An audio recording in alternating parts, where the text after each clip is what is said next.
This is episode 712, and I'm Greg Swanson. Today we're going to be talking about why people fail to develop mental toughness. You know, most of my clients come to me, and at some point or another during our coaching, they say, hey, how can I develop mental strength? How can I develop mental toughness?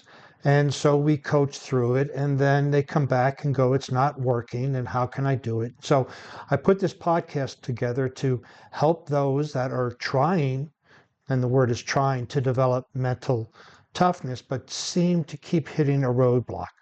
So let's take a look at this. Mental toughness, it's what really separates high achievers from those who give up. But why do so many people struggle to develop, right? When we think about it, we just want to have that perseverance and the grit, but it's almost a catch-22 is by pushing through those, we develop mental strength and mental toughness. But if we stop, we don't do it. So if we stop and we ask, how can we develop mental toughness? It means that you got to push through those incidences. You know, it's a lack of discipline, motivation, or maybe even something deeper that stops people from doing this, right? In this episode of the Warrior Mind podcast, we're going to break down the biggest obstacles to developing mental toughness and how you can overcome them to unlock peak performance. So here's the biggest myths about mental toughness, right? Mental toughness is about willpower alone. Why sheer grit isn't enough, right? It's not. This is not about willpower and why sheer grit isn't enough. There's more to it. When we think, oh, I'm going to push through, I'm going to push through.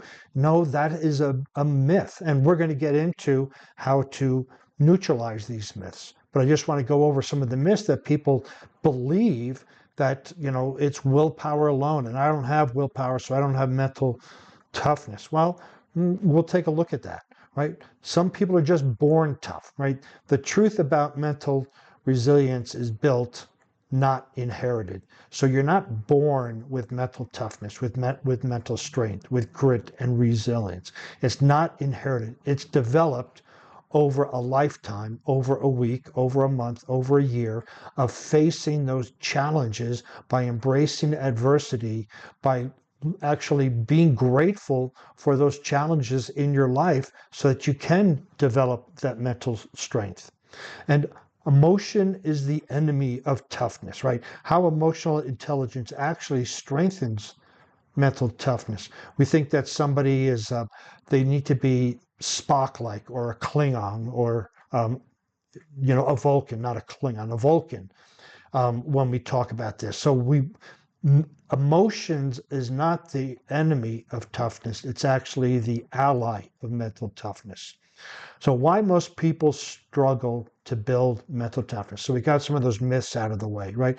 Lack of purpose and mission, right? If we don't know why we're doing something, it's a little bit of hiccup and we're just going to crumble. We're going to give up. If we don't have a purpose and a mission on why we are doing something, for instance, working out. Let's say that you're working out for a while and then you get bored and you go, wow, I don't have it. I want to do this. And well, why are you working out? Are you working out so you can play with your kids more, so that you can go on hikes, so you can go on adventures? Sometimes working out is the reason itself, is working out, right? When working out is your sport, then there's a purpose and a meaning, or you can develop a purpose and meaning. But if you don't have meaning and purpose behind what you're doing, you will crumble, and that is going to give way to mental sensitivity or mental weakness, whatever you want to call it. So one of the first things we need to develop is this purpose and a mission in life about why we're doing it. Now, we can have a purpose at work and we can have a purpose in life. They don't have to be the same, but we do have to, you could call it your why. Why are you doing what you're doing? When you know a very compelling why, then you can start to begin to develop mental strength, right? Fear of discomfort. Oh, it's uncomfortable, right? And here's the thing is, what's really interesting is if you look back on all your growth opportunities, physically, mentally, emotional, spiritually, it all came after being uncomfortable. So there's an expression that, be comfortable with being uncomfortable.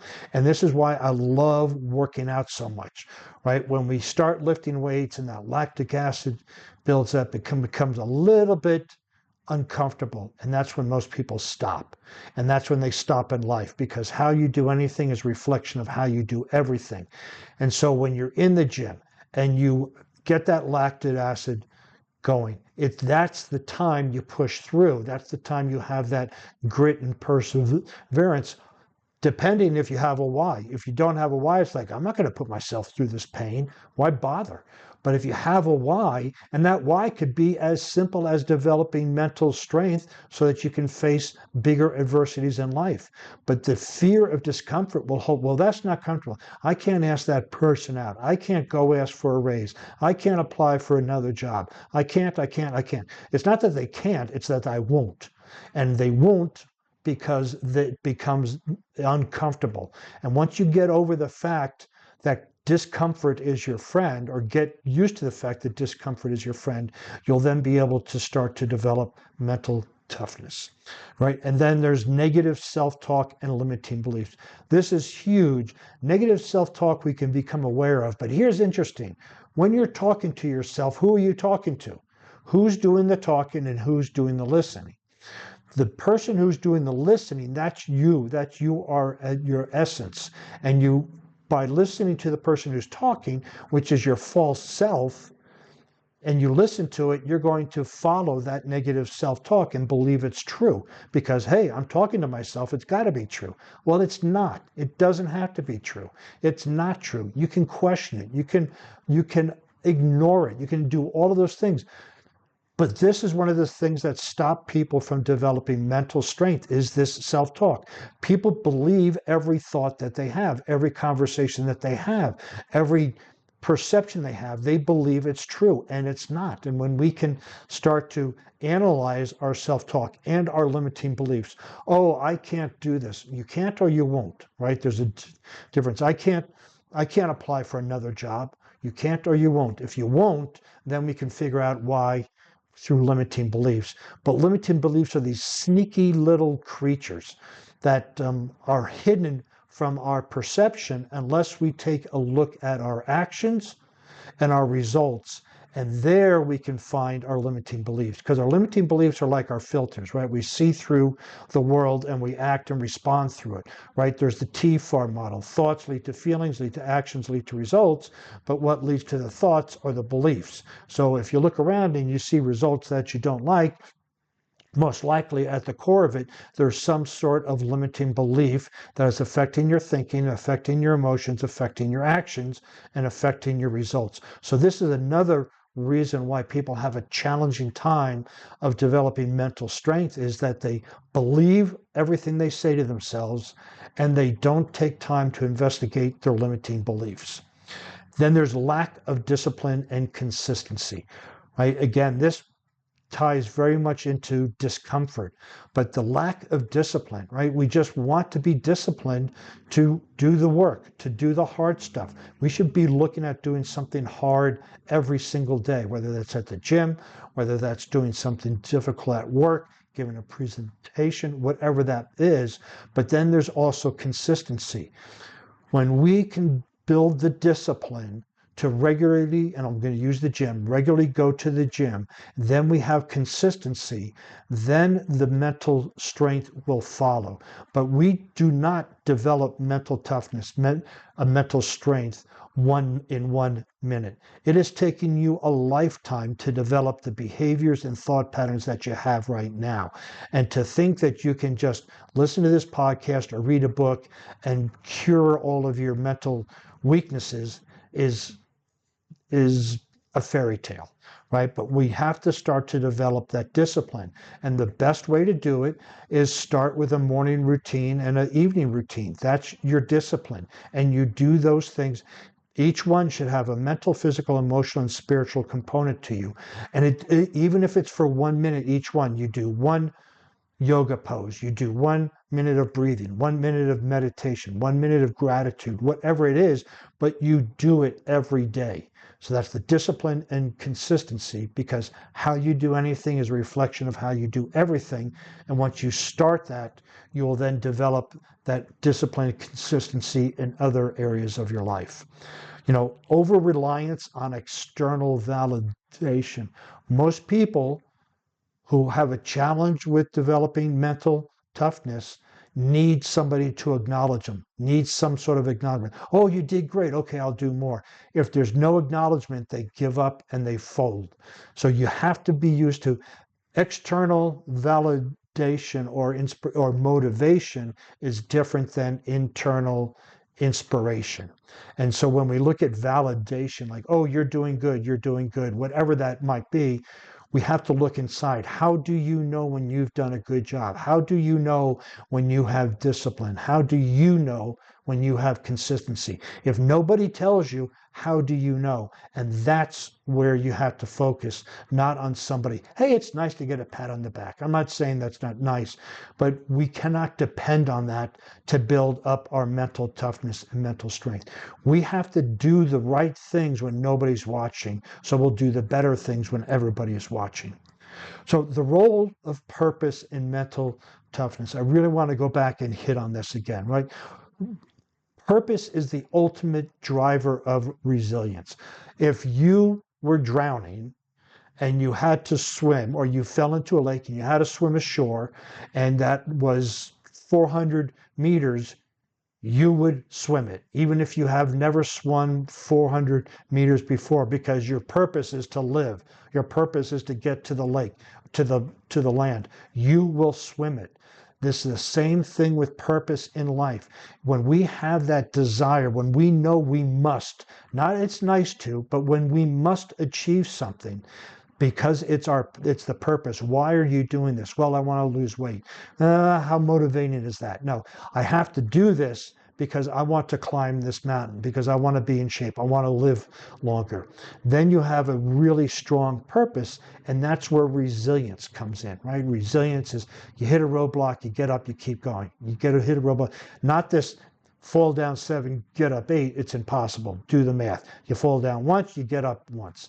So whatever time you fall down, you get up, that's resilient. Grit is when it gets really hard and really heavy. You keep pushing through it. But all of this is tied to purpose. If you don't have a purpose for what you're doing, guaranteed you'll look back, your consistency will fail, will be faltering, and all the other ones. So if you're going to the gym, if you're trying to stay on a nutrition program, if you want to do great at work, if you don't know why you're doing those things, you're going to just be average or below average.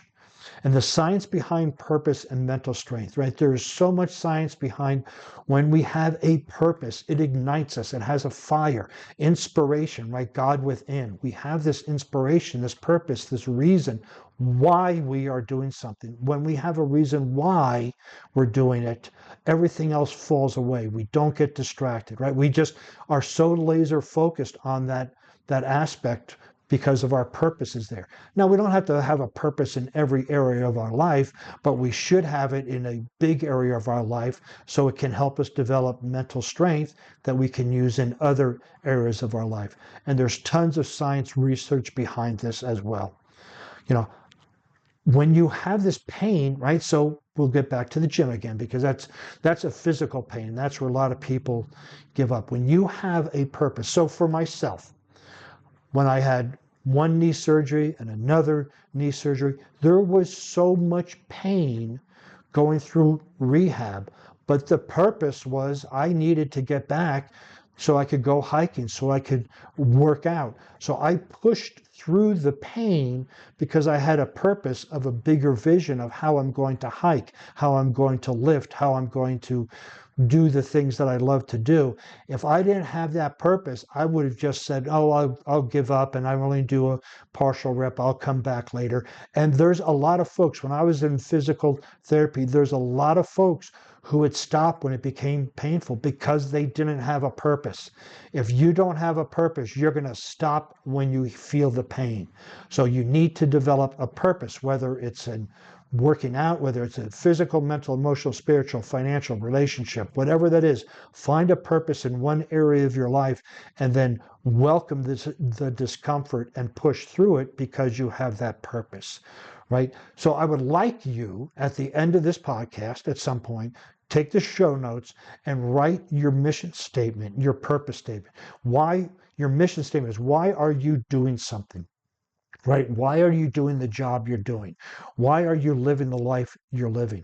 Create a mission statement and then read it in the morning, part of your AM routine, and in the evening, part of your PM routine, because you want to get this mission statement and you're going to fine tune it. It's a living document, but I want you to fine tune it.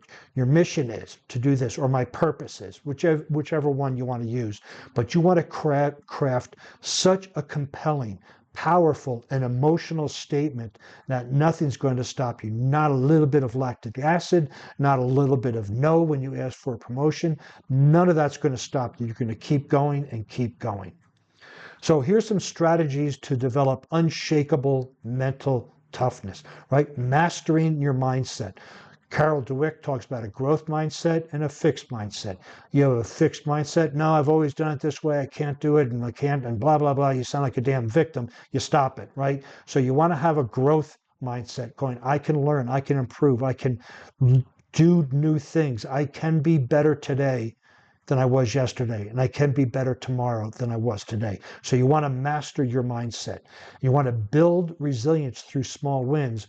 We often look for these major home runs that we want to hit. Oh, I developed mental strength. No, just the small things, the tiny things.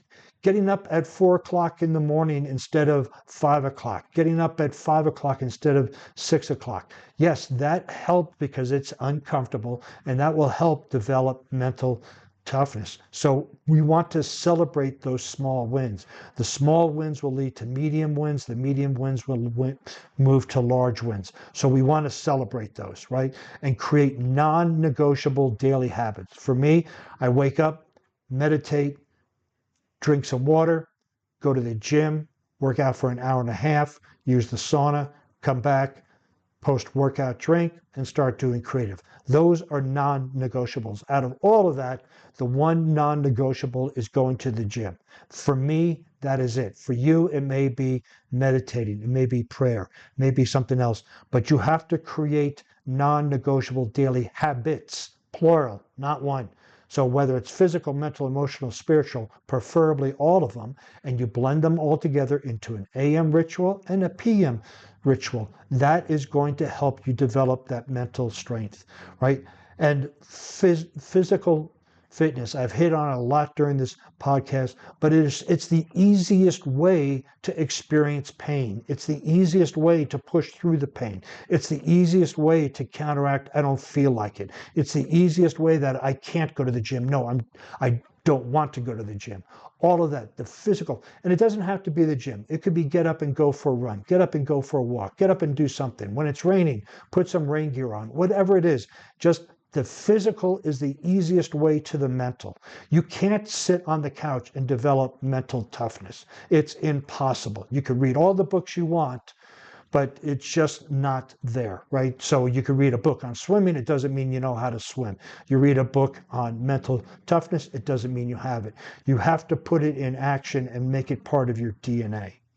And then you want to overcome fear and embracing discomfort, right? This is when you embrace it, you grow as an individual. That means that with that same discomfort comes around again, it'll be a piece of cake, no brainer, move on, right? But you want to overcome these things. Fear, right? There's fear of walking across an interstate. That's stupid. And then there's fear of, oh, I don't want to ask for a raise. That's not logical because there's just, you're going to either get a yes or a no, or maybe you negotiate something in the middle. But these are some of the steps that you want to take. And then developing a warrior mindset, right? That warrior archetype is one that takes action, has purpose, has resilience, has a habit-forming belief around themselves that practice, and practice is tough, and practice makes perfect, or perfect practice, purposeful, perfect practice makes perfect. So you want to take all of these and put them into a nice program that you can follow. So how to stay mentally tough, though, in high pressure situations?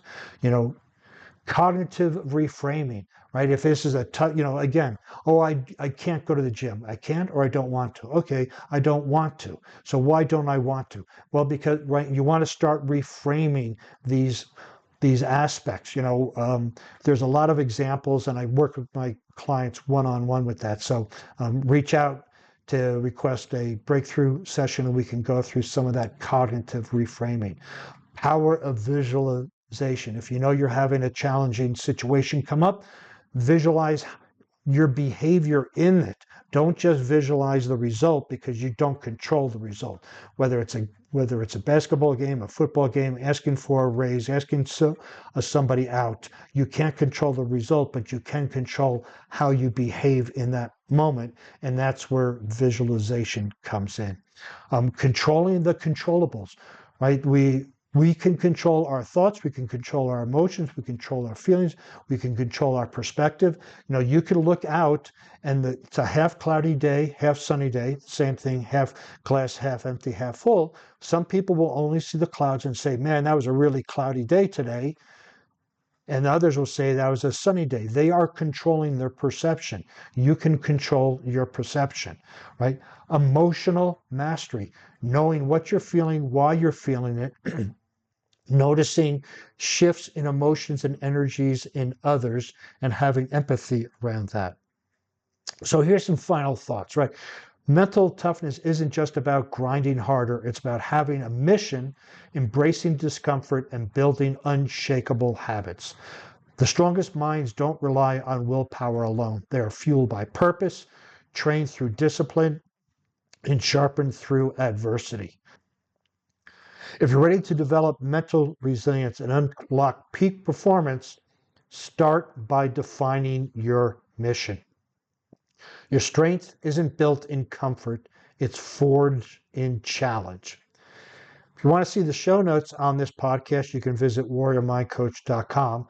While you're there, you can get some more useful information in the form of other podcasts, blog posts, and you can reach out to me for a free breakthrough session. Since you'll be on the internet, please follow me on LinkedIn, Facebook, Instagram, and Pinterest under Warrior Mind Coach.